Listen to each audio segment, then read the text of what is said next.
All right, everyone, welcome back to episode 2 of the BamaCollegeTake. We missed last week. Life just happens. It gets in the way sometimes, but we're back. Gonna do a quick episode, a recap on both Vandy and Georgia game. A great weekend for the Crimson Tide, not only in the games, but for recruiting. Over the weekend, five-star receivers Darian Morgan, five-star running back Xavier Crowell both shut down their recruitment, as well as four-star quarterback Jet Thamala and four-star quarterback Taden Kawa shut their recruitment down also. Both Sunday after the Vandy game. Saturday was a huge recruiting day for the Tide. There was a bunch of 2027 and 2026 recruits in the house. And then on top of that, other recruits who have shut their recruitment down so far for Alabama is five-star linebacker Xavier Griffin, number one linebacker in the nation. Five-star cornerback Jordan Edmonds, the number one corner in the nation. Five-star safety Jaira Edwards, number one safety in the nation. Five-star edge Jamarian Matthews. Four-star inside O-lineman Samula how do you say that, Cole? You know? U2? Yuta? I had no idea. He's I'm from not even he's from gonna Hawaii. attempt it. So, four-star inside offensive lineman Chris Booker, brother of Tyler Booker, and four-star defensive lineman Camarion Johnson of Muscle Shoals, Alabama. So, with that being said, we're gonna hop in real quick. Gonna recap the Georgia game real quick. Like I said, I might show one film piece from that game, but for the most part, we're just gonna be going over the box score from both the Georgia and the Vandy games, since there's two games. Then after that, we're gonna make our picks for this upcoming weekend. And so, yeah, let's get into it.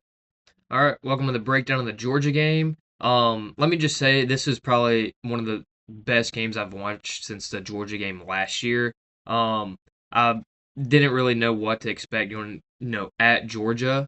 Um, and sitting in my living room watching this game, I was, my heart rate was going through the roof. It's in some moments, other moments it was pretty calm, and then celebrated at the end of the night. So that was really good, really great game. Ty Simpson looked phenomenal. After this game, he was really in contention for the Heisman race. He had a QBR of 89.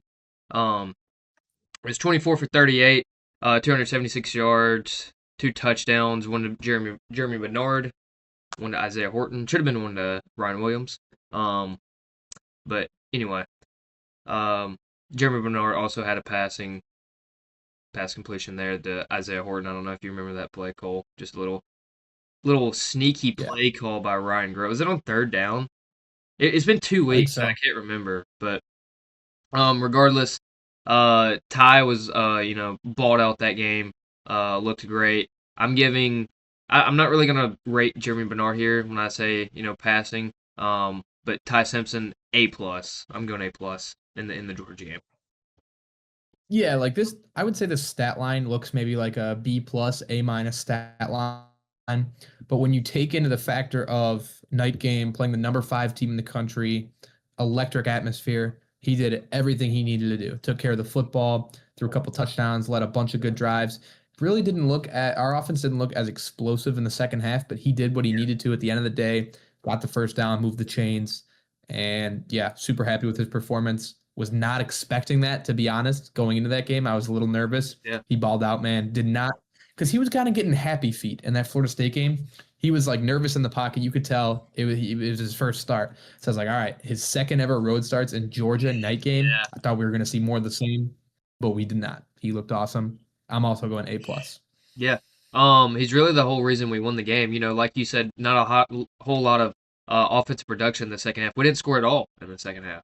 Um, But Ty, he took care of the football. He made the correct reads. Our time of possession was, I don't know what it is off the top of my head, but I can tell you it was a lot more than Georgia.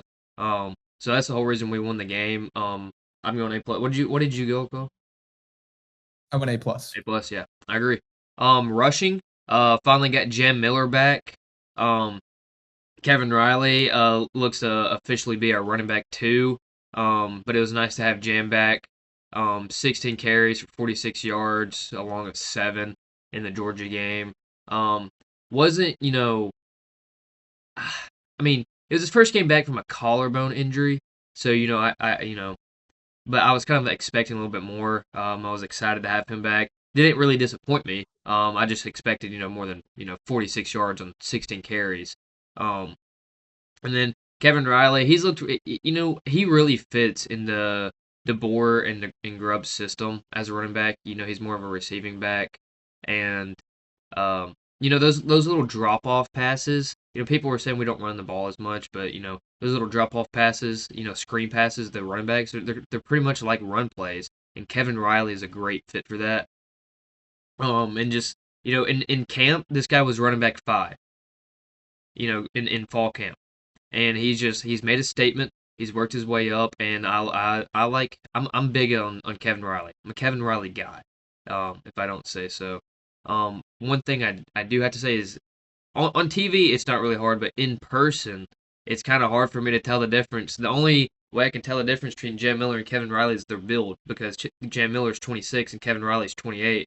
So sometimes I'm sitting there wondering, wait, was that Kevin Riley or was that Jam Miller? Um, but either way, Georgia game, Caden Proctor looked great too. He might be our running back 3 coming up. That was Future Chicago Bear. But it was nice to finally see someone other than our quarterback having the most rush yards in the game. So with that being said, I'm gonna go with a B. Yeah, I'm somewhere in that range too. I was thinking anywhere from like a C plus to a B minus to a B, Yeah. somewhere in that range. I'll probably go B minus because I mean we won the game. This is the type of game it's just so important just to come out with a win. I really don't care about stats or anything. Correct. Our running backs did their job. Our running game did their job. So I mean I'm not going to give them a bad grade. We won the game and they did what they're supposed to. Georgia's an amazing run defense, and we were able to do just enough to get the win. So I'll go B minus. Yeah. I thought about going B minus. The only reason I went B is because one thing that played a factor that I don't think most people thought about was the pass protection. Pass protection from the running backs were pretty good. They picked up blitz. Georgia, their defensive front and their linebackers, they move around, try to, confuse Ty, try to confuse our O linemen, try to confuse the running backs on, their blocking assignments, but the running backs did a good job of picking up their blocks. So moving on to receiving, I really They had like. one sack. Yeah, They had one sack on. So I agree with that. and I think it was Wilkin Formby, maybe might have been Gino Vandermark, um, transferred from Michigan State a couple years ago. Anyway, um, receiving, I love our receiving core. I mean, I have not been this excited about receivers at the University of Alabama since the Jerry Jeudy, Henry Ruggs, Jalen Waddle, Devontae Smith days. I mean, and who our fifth string wide receiver was that year? John Mechie. So I'm ecstatic on what the rest of this season holds for our receivers. Isaiah Horton had the most receiving yards versus Georgia with 65. He also had a touchdown. Um, I really liked the connection I saw here with him and Ty in this Georgia game. I think a lot of his catches they were on third down, and when we really needed them, which was huge. So that kind of shows Isaiah's, his experience. He's a redshirt junior, shows his experience as a receiver, and also that connection with Ty, and I just absolutely love to see it. Ryan Williams, he had that dropped pass, which would have gave us so much momentum at the start of the game. And momentum at the start of the game like that is crucial. So if we wouldn't have gone down and scored on that drive, I would have been, really upset from that drop catch from Ryan. But he still played his butt off. I think 43 receiving yards, 5 receptions, still had more than Bernard. And I liked how he didn't really let that play at the beginning of the game affect him later on. He just kept, next play, next play. So I really like. I'm not really, people were saying he averages 1.5 drops a game. I'm not really worried about it. I know how skilled he is as a receiver. And he still played a pretty solid game versus Georgia. So even after the catch at the start of the game, it would have been, wide open touchdown. A lot of people would have let that affect them going forward, but he didn't. Latair Brooks looked great. The true freshman standing out again. Just I said I'm a Kevin Riley guy. I'm also a Latair Brooks guy. I'm a Latair Brooks and a Rico Scott guy. We got Isaiah Horton, we got Ryan Williams, we got Germie Bernard. In our back pocket, we got Rico Scott, we got Latair Brooks. So, really liked what I saw from Derek Aquay. We're loaded. We're yeah, loaded. Jalen Hell, yeah. Um, but as far as the Georgia game goes, I'm gonna give our receivers an A. I'm gonna go A. I'm gonna go A minus. Yeah, I'll go A minus as well. Same thing with the running backs. Stat line's not going to pop when you're playing a good team like that on the Right. road. But they did their jobs. We had two sick receiving touchdowns.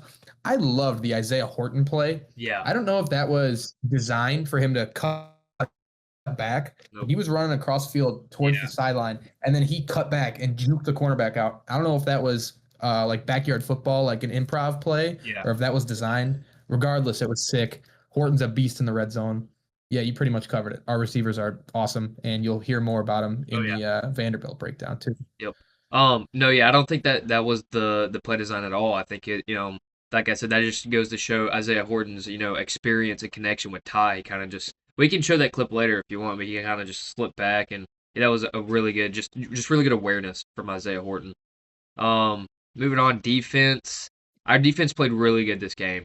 I was very surprised on, very satisfied with how our defense played.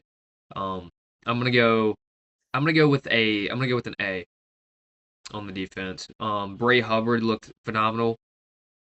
And let me just say this: I'm gonna give Ty Simpson the offensive player of the week for Georgia week. Um, you know, no other guy really stood out like he did. Um, but regardless, Yeah, came out with a win, so it doesn't matter. Um, Bray Hubbard, I think, is gonna be the back to back defensive player of the game for this week. mhm. Uh, he forced a huge fumble, in our territory. But I really wish we would have capitalized and scored on that. Came away with 3 points Yeah. still, but would have been, that was great field position. And I really like what I'm seeing from Bray Hubbard and Justin Jefferson. They're going in, not afraid of contact, and just lighting guys up left and right. I also like what I'm seeing from Yanze Pierre. He's had to step up. Um, this was a guy I didn't really. I knew he was on the team. I knew he would be in the rotation on the defensive line, but I didn't expect him to start. And he has, he's showed up, he's showed out, and now with Quay Rusall hurt, he's gonna have to step up even more. Um, and then Xavier Brown and Damani Jackson didn't really play their best this game, but Georgia has some really good receivers. Um, and I've said it before, cornerback is it's tough. Um, and they played a lot better versus Vanderbilt. We'll get into that later. Um, but overall defense this game, I'm gonna go A. Also going A. Bray Hubbard, beast. Uh, and just our let's see how many rushing yards Georgia had. They ran for never mind, 227 yards. But Gunnar Stockton went through for 130. So Yeah, shout out to the DBs. yeah. Um, and I like roasting from LT Overton too. Our D lines, it's kind of banged up, but we're really gritty, and especially that Georgia game, they played a factor for sure. Because you shouted out the DBs. I think half the battle in this game was the defensive line getting pressure on Gunnar Stockton. So That's right. yeah. All right, so that's pretty much the Georgia game summed up. I think next we might play one or two clips from that game, and then we'll get into the Vandy game. All right, welcome to the film breakdown. I'm just gonna do a couple clips here, two from the Georgia game and one from the Vandy game. So not a lot at all. All three good plays. Just since we missed the Georgia weekend. Um, so let's just go ahead and get into this one. This is Isaiah Horton's touchdown. I really like this play design because look at all this misdirection right here. This play was meant to, um, you see all the linemen here is a bunch of misdirection. It was meant to, have these linebackers follow this, and Isaiah Horton just slip in through here. Jeremy Menard's working outside also. Um, just a boot pass right here. Um, but what I like about this play is it didn't really pan out because the linebackers from Georgia were not obviously you see them right here. They weren't fooled at all. But then Isaiah Horton right here, he notices that, so he starts working his way back. He finds a little pocket, and that's just a great connection from Isaiah Horton and Ty Simpson there. All right, the last play I'm gonna break down from the Georgia game is actually the very last play from the Georgia game. I really like this play call because right here it's third and 5. So a minute 51 seconds left, so that's a lot of time. If Georgia gets the ball back right here, that is a lot of time for them to drive down the field and either kick a field goal to tie the game or score a late touchdown and actually end up winning the game. So you're halfway to the first down marker. What do you call? You've ran the ball the last 2 plays. Um, it didn't really pan out. So, you take a risk, throwing a pass over the middle. They got, you know, safeties are walked down. They got, I think, 3 linebackers are here. That might just be 2, and then both safeties walk down. So, this is, when I was watching this, I was like, what are we about to run the ball? Are we going to throw it? What are we going to do? So this was a really good play call from Ryan Grubb. Um, Again, with the misdirection, you see everything flows this way, and then you have Jam Miller just slipping out here, and he slides down, has the awareness to slide down to keep the clock running, and that wins us the football game. The perfect play call. Watch it again right here. You see all the linemen, and then this linebacker right here. I'm not sure where the other linebacker was going. Right, I'm not sure. So he gets caught up in the misdirection, or maybe he was blitzing one, and then this linebacker is just way too slow to catch up with Jam Miller in the backfield. So there's a perfect play call from Ryan Grubb there. All right, now we're gonna jump into the Vandy game. I really liked what I saw this game too. Just 2 really good back-to-back weekends for the Tide. I went to College Game Day. That was a great experience. That was so much fun. We had a great day tailgating on the quad. Finally got into the game. It was hot. Finally cooled down a little bit. But one thing I want to say before we start talking about Alabama is I want to talk about Vanderbilt. And let me just say, Diego Pavia is a lot smaller than I thought he was. Not gonna lie. But revenge was a factor this game, and let me just say this: our run defense. Let me just wait. Let me just wait. I'm gonna brag on our defense, but I'm gonna wait till we get there. So let's talk about Ty Simpson first.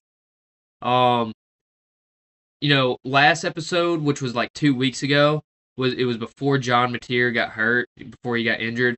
I think I said in that video that I think he's gonna win the Heisman. Let me just say I don't think that anymore. I think it's Ty Simpson. I saw something this morning. If Ty Simpson's last name was Ty Manning, no doubt in the world he'd be number 1 in the Heisman race right now. I think he should be. He's at some websites I see him. He's tied for first. Other websites I see he's second. It's either him or Dante Moore.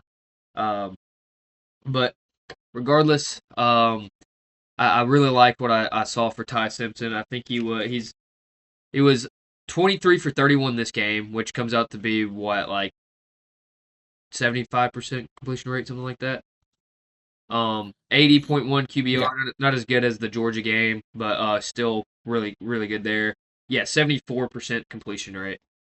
This game, 340 yards, 11 yards average, 2 touchdowns. Threw his first interception. We might go into that at the film session. But I I think that was more of the play design. It was 4th and 1. I don't like how we passed the ball. I think we should have ran it. But if that play worked out, you're saying, "Wow, that was a great play call." Um, but I'm gonna go. I also liked how he improvised this game. There was a couple plays he had to scramble out of the pocket. He had to rush because there's nothing open downfield. But I'm gonna go with another A+ here.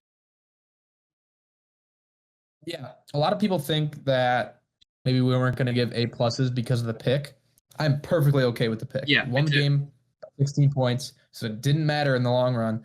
And also, it's like he got the monkey off his back because he hadn't thrown a pick at all. And that's all I'm sure people were going to be thinking about is when is he going to do it? When's he going to throw his first pick? Is it going to matter? He threw his first pick, didn't matter. So I'm happy we got that over with. Threw for 340 yards. Uh, just, yeah, so good. Yep. So good. He's awesome, man. And yeah, I fully agree. He should be the Heisman favorite or second favorite right now. He's definitely going to be a finalist if things keep going the way they're Yeah. going. He's a dog. If nothing, if he doesn't crash and burn, I agree. Um, but I think he's a great leader in the locker room. I've seen a lot of his post game interviews. Um, those have been great. Um, and I think he fits really well in Grubb and DeBoer system. Just a great system quarterback, and that translates. So now we're seeing him in the Heisman race. Um, rushing. You like stats, Cole? I like stats. Do you like stats? I like stats. I like stats. Here's a stat for you. Jam Miller at 136 rushing yards. As the first time an Alabama running back had over 100 yards rushing in SEC play since Tennessee in 2023. Jason McClellan had over 100 yards versus Tennessee in 2023. That was the last time we had over 100 rushing yards in an SEC game. And I've said it before, I'll say it again. If you want to win in the SEC, you've got to be able to run the football. And that's what we did versus Vanderbilt. I loved what I saw from Jam Miller. We had a touchdown late. I think that was his longest run too. It was like 22 yards. But 22 carries, 136 yards. Great, great to have Jam Miller back. I mean, he's all you want in a running back. If I'm just being completely honest, I love what I saw from him on Saturday. Kevin Riley, played well again. Um, he's a great running back too, in my opinion. We kind of got the punch and the power of Jim Miller. Then you got the speed and elusiveness in the passing game with Kevin Riley. So I think he complements Jam well, but it's really good to have Jam back. And then Caden Proctor, our running back 3 again, got us a first down when we needed it. He's an athlete. I was watching Josh Pate, and he said Caden Proctor just happens to be 6'8" and 360 pounds. But because he's such an athlete that he probably runs a faster 40 than me, and I'm 130 pounds, and he's 360 pounds. He just so happens to be 360 pounds and 6'8". He's an athlete, and I think he's a future Chicago Bear. Cole, I'm not gonna lie. I think Would not mind Ben Johnson seeing what Brian Grubb's doing with them in the offense here, and I think that would translate well. But anyway, enough about the Bears. I'm gonna give our I'm gonna go A minus with the running back here. The running backs. Yeah, I will too. That's a crazy stat that you had. That's like 24 games or Yeah. like maybe like 20 games or something. That's insane. Um, as far as the running backs go, gonna have to go in the A range again. That third quarter was like the difference maker in the game because we were going into halftime. We had a little bit of momentum because we were the most recent team to score, but it was 14-14. We got a quick stop, and then, dude, we marched down that field. I know it led to a couple field goal drives we couldn't finish, but we really just kind of we ticked the clock away, and we just kind of took their life away. And that's the difference between 5-star offensive linemen and 3-star defensive linemen. We were the more physical team, more aggressive, and it showed in that second half. We controlled the clock, we controlled the ball.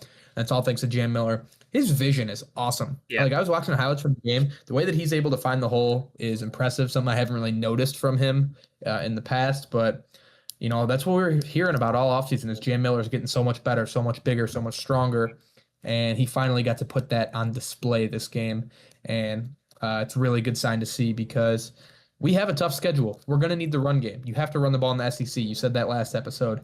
And if Jam plays how he did today, if the offensive line blocks how they did, not today, last week, we're going to be in a really good spot. I'm going A for the running backs.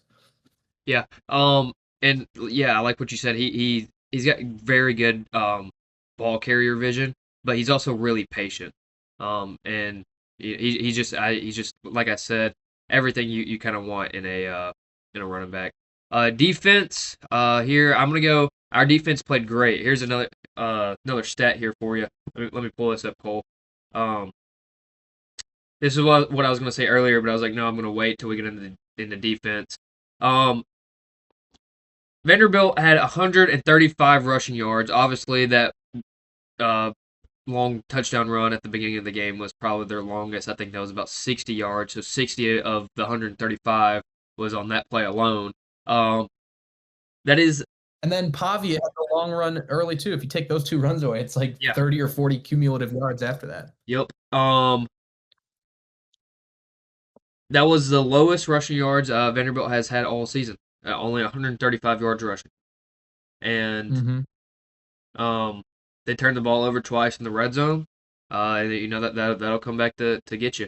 So defense, I really liked how we played, and okay, and like I just said, they had two turnovers inside our 20-yard line, and a lot of Alabama fans that I know are, you know, it kind of feels like every game we play, we're giving up more points than we actually do. Like we only give up 14 points, but it kind of felt like more than that because they just kept driving the ball down the field. They turned the ball over, so it ended up being fine. But every time they're like, "Oh, Kane Womack, here we go again," blah blah blah. But one thing they people need to realize is this isn't the '85 Bears or 2015 Alabama. This is it's a new way with Alabama defense. We don't have Quentin Williams. We don't have Ashawn Robinson. We don't have Courtney Upshaw. We don't have Will Anderson. We also don't have Jamarian Latham or Quay Rusaw. That's correct. So even with the current guys we have, that we're banged up. So I Yeah, was fine with how we did. yeah, they're banged up. But what I'm saying is like like we don't have that depth. We don't have like just absolute dogs. Like we had like the '85 Bears did, and 2012, circa 2012 to 2018 Bama, 2020 Bama. So, um, but the result is the same. It's just a different scheme. It's just a different concept, and people need to realize that. But anyway, uh, Justin Jefferson, I'm going to give him the defensive player of the game here. He looked great. He actually won SEC Defensive Player of the Week. So why wouldn't he be ours? Um, 14 total tackles, 9 solo, 1 sack, and um, one tackle for loss and 1 forced fumble, which was huge, huge forced fumble. Um, so I'm gonna give our defense. I'm gonna go A. I'm gonna go A. Um, Came out kind of dead at the start. Um, but halftime adjustments were made, and we looked really good. I also like what I'm seeing from the what I saw from the defensive backs this game. There were a couple plays where Vandy, Pavia, and Vanderbilt tried to pick on Davian Brown and true freshman Dijon Lee, and they didn't let it happen. So like what I saw from them, like what I saw from our linebackers. Deontay Lawson played good, and here's another thing. Deontay Lawson is supposed to be playing like Justin Jefferson's been playing. He was Deontay Lawson was there was talks of him going in a first round in the NFL draft last year. If not the first and the second, he would have gone high. And Justin Jefferson's been playing better than he is. And so I hope that kind of gets Deontay Lawson going a little bit. I hope he, uh, you know, feeds off of how Justin Jefferson's been playing, and I hope he gets it going soon. Um, but yeah, I'm gonna go A with defense, and then before you go, Cole, I'm gonna go Ty Simpson, offensive player of the week here again. Also,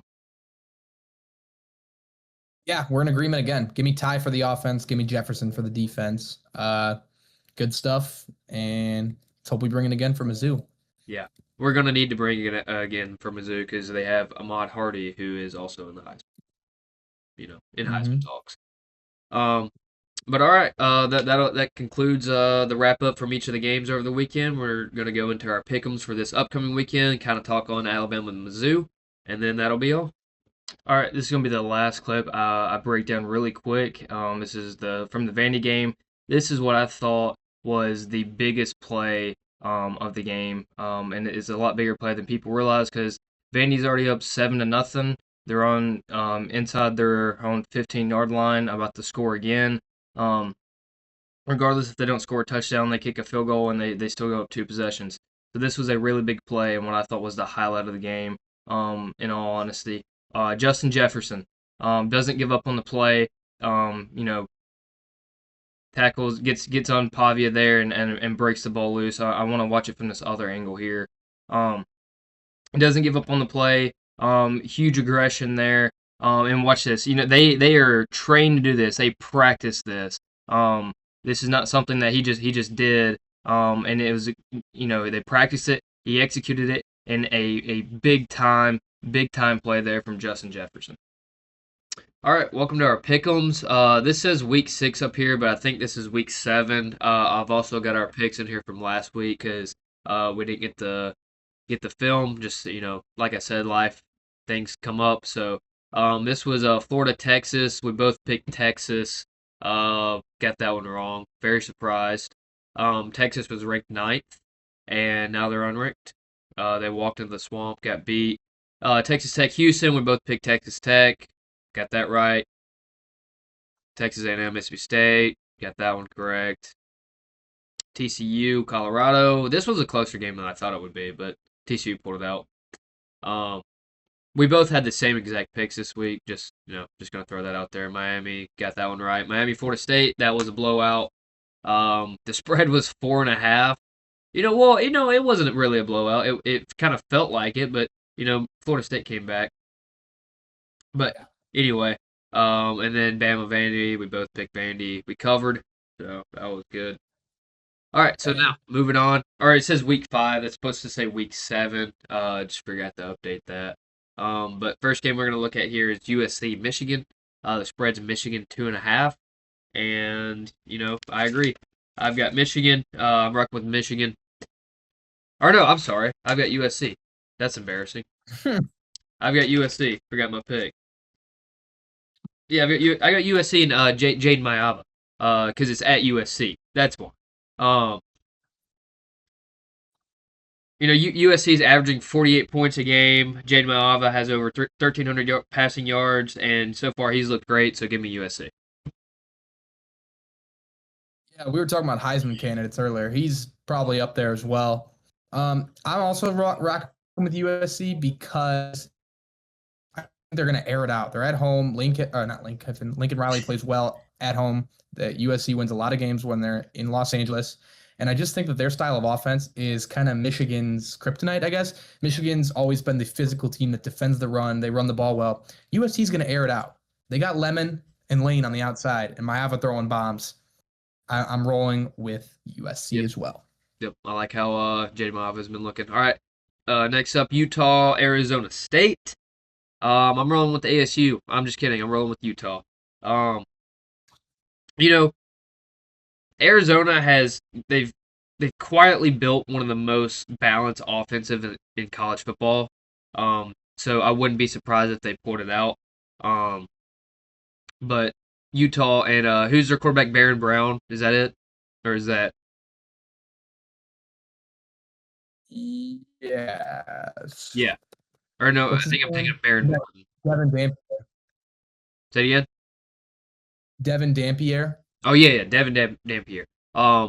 He looked, even though they lost to Texas Tech, he looked really good versus Texas Tech, and I'm going with the Utes. Me as well. Night game in Utah. I don't think Utah is some unbelievable team, but I just think Arizona State is fraudulent this year. I don't think they're a playoff caliber team, and I don't think they're going to be ranked at the end of the year. And I'm a hater. I'm hating on Arizona State. Give me the Utes at getting a win at home. All right, next up, Arizona versus BYU. I'm going with BYU. Freshman quarterback Bear Boschmier. I think that's how you say his last name. Could be butchering that, but he looks really sharp. And then, their running back LJ Martin. He has over 250 yards rushing. This could be a sneaky game. I could see. It's at Arizona. Arizona's not a terrible team. But I've got the Cougs. Rolling with the Cougs as well. Arizona sucks. Give me the Cougs. All right, Auburn, Georgia. The Deep South. So easy. Oh yeah, Deep South's oldest rivalry. I'm going with even though it's had Jordan Hare, don't care. I'm going with Georgia. Yeah, Auburn sucks. They're going to have to go through another head coaching cycle at the end of this year. And Georgia's a really good team. Georgia's a good team. They're a playoff caliber team. They should win this one, no problem. What's the spread on this one? Georgia 3.5. Cover? That's it? Yeah, it's at Jordan Oh Hare, my so dude, give me 13 and a half. Easy, easy Georgia. I agree. And Georgia's also won um eight straight versus Auburn, so I don't see that changing. Next up, LSU versus South Carolina. The Gamecocks are walking into Death Valley here. I think they walk into Death Valley, and I think they get killed. So I'm going with the Tigers here. Um, I think South Carolina still has a chance to make a statement this year. They've fooled a lot of people. When it comes to they were preseason ranked like top 10, top 15, I think. Lenora Sellers was in the Heisman talks, and I think they've just fooled a lot of people, but they still have a chance to make a statement with their schedule. I just don't think it's this weekend. Give me LSU. I'm also taking LSU. It's actually their resume is not that good right now because their one, premier win against Clemson isn't good at all anymore. This is one that they have to win, and I think they do end up getting it done. They're at home in Death Valley, and something's been off with Lenora Sellers and the Gamecocks this year. And until they prove to me that they're getting back on track, I'm just going to keep picking against them. So give me LSU. What's the spread? LSU -9. Wow, I would have thought those would have been flips with the Auburn Georgia game. That's a pretty good spread. Yeah, actually, I'm taking it though. Give me LSU by double digits. All right. All right. Next up, we got Texas A&M, Florida. Um, uh, like you said with Georgia, Auburn, Cole. To me, this is easy. I'm going A&M. Give me the Aggies. Getting it done in Kyle Field.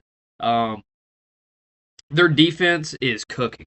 Uh, they've allowed just 4.4 yards per play, like on average, this year, and I think Kyle Field is certainly a factor in this game. So give me the Aggies. Yeah, Florida's got momentum, so I wouldn't underestimate that. If this was in the swamp, I might be rolling with the Gators. Actually, they're just they're always a sneaky team. But A&M's so good, dude. That offense is nasty. That defense is nasty. They like every year it seems to be. What is the joke about them that they're 8-4 every year? Yeah. This year's different. I think they're gonna make the football playoff and make a splash. Give me A&M for this game and the rest of the season. They're good. All right, next up, we get the Red River rivalry. Oklahoma versus Texas. It's a neutral site game. In where they host the Cotton Bowl every year. Oklahoma ranked 6th versus Texas, who is ninth and dropped to unranked. And Texas is still favored. The spread is Texas -2.5. I double, triple, quadruple checked myself on that spread because I was like, why is Texas still favored? I guess being in Dallas plays a factor. I don't really think it does. Um, No Mateer. no material, that's true, but I still think Oklahoma gets it done. And Mateer is not completely ruled out. I think he's going to be ruled out, but they haven't came out and said. They've been saying he's pushing for a return. Um, but I think they Oklahoma covers, and I think they get out to an early start. So give me the Sooners. Go to Texas. I think this team is too good to fall to 3-3. The I think Steve Sarkisian said it well. They lost in Ohio State and in the Swamp. Two very difficult places to play. Now they're at a neutral site. It's in Dallas, I think, which is obviously in Texas. So I think you might have a little bit more of a Texas crowd. Yeah. And it's Arch Manning's first couple games being the starter. He's only in game 6 now, so he's still finding his way. They're going to be pushing for a playoff spot. I think. I don't think you're going to see some massive Clemson-like collapse, Penn State type collapse. I think this is a 9-3 ball club. Maybe they win out and go 10-2. They still got A&M on that schedule, so it's an uphill battle. But I still think they're too talented to just keep losing. So I'm rolling with Texas. Not a bad take there at all. Moving on, Ohio State, Illinois. Uh, Ohio State. I mean, Ohio State. Yeah. Oh, yeah. So Ohio State. Just that. moving on. Oregon, Indiana. Oregon has Dante Moore, DeCorian Moore, Kenyon Sadiq, and Jamari Johnson, who transferred from Louisville. They've got those guys, and I've got Oregon. So give me the Ducks. Normally, I like to say like, oh, wherever this game's being played, I'll pick the home team. Not the case here. Even if this was in Indiana, I'm rolling with the Ducks. The Ducks are proven. They beat Penn State on the road in whiteout. The toughest environment probably in college football is probably a whiteout game. Now they're at home. They face Indiana, who in their one like tough game ever, their two tough games ever, which were both last year. They lost to Ohio State at home by a significant amount, and they got killed by Notre Dame. So until they prove that they can win the big one, I'm going to keep picking against them in a game like this. Give me the Ducks by a lot. All right. Last but certainly not least, Alabama Crimson Tide at Missouri. Spread is Alabama 3.5. Top 15 matchup. Missouri. They've got Ahmad Hardy, who's in Heisman talks. Also, they've got Bo Premula, the transfer from Penn State, who's played by far, in my opinion, way better than Drew Aller has this year. So this game is to not be taken lightly. We're in a tough stretch in our schedule right now. We played at Georgia. We played a top 20 Vanderbilt team. Our reward for those two games is to play at Missouri, who's in the top 15. And if we make it through all that, then we get Tennessee. So we're in a big stretch here. But Ty Simpson has looked fantastic ever since the Florida State game. He's a true leader. Like I said, I think he's going to win the Heisman. I love what I'm seeing from him.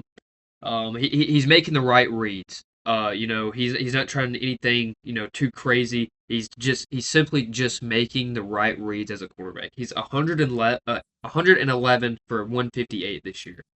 Wow. And our O line has looked good. I think it's really competitive. We didn't sit by each other at the game, Cole, but normally we do. And if we would have, one thing I did this game was I was sitting there and I'm watching the game and I'm like, where's Jaden Roberts? And so I look up our injury report to see if he's injured. He's not injured, and he just didn't play. Our offensive line is just a competitive battle right now. We've got true freshmen rotating in. We've got William Sanders. He's from Alabama. He's rotating in. I didn't know who that was. I had to look up who that was. He but So I think we're fine on the offensive line either way. We've got depth. It's competitive, which I think is a good thing. We're rotating, so guys aren't gassed. And then we've got three receivers with over 300 receiving yards: Bernard, Brian Williams, Isaiah Horton. I've got Alabama. But one thing I will say is our safeties and our linebackers must step up. They must be able to stop the run game. They got to be better at stopping the run game this game than they have every other game, especially with Ahmad Hardy. But give me the Tide.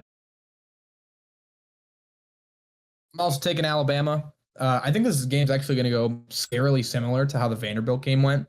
They got Ahmad Hardy. They got a sick run game. They run the hell out of the football, and I think that's going to show in the first half. Like I think it's going to be a very close game. They might even jump out to an early lead. But at the end of the day, this offense is awesome, and our defense is great too. So I think that we are going to it's cute. You can go score a couple touchdowns, but you can't beat us over 4 quarters of football. And we are one of the most complete teams in the country. I think it's going to be a shootout, actually. I think it's going to be high scoring. I got us winning 45-35. I don't think there's any you can't really stop Ahmad Hardy. You can only hope to contain him. And I think we contain him just enough to get the win. And I think Germie Bernard has a big game because he hasn't put up a ton of yardage the last couple of weeks. It's more so just been receptions and finding the end zone. Give me Bernard to go over 100 and grab another tutty. All right. Well, I don't have anything else unless you do, Cole. Roll Tide. Roll Tide. All right. Thank you all for tuning in. We appreciate it. We hope to see you next week. There's no interruptions, things like that, as there was last week. But thanks for tuning in if you did, and roll Tide.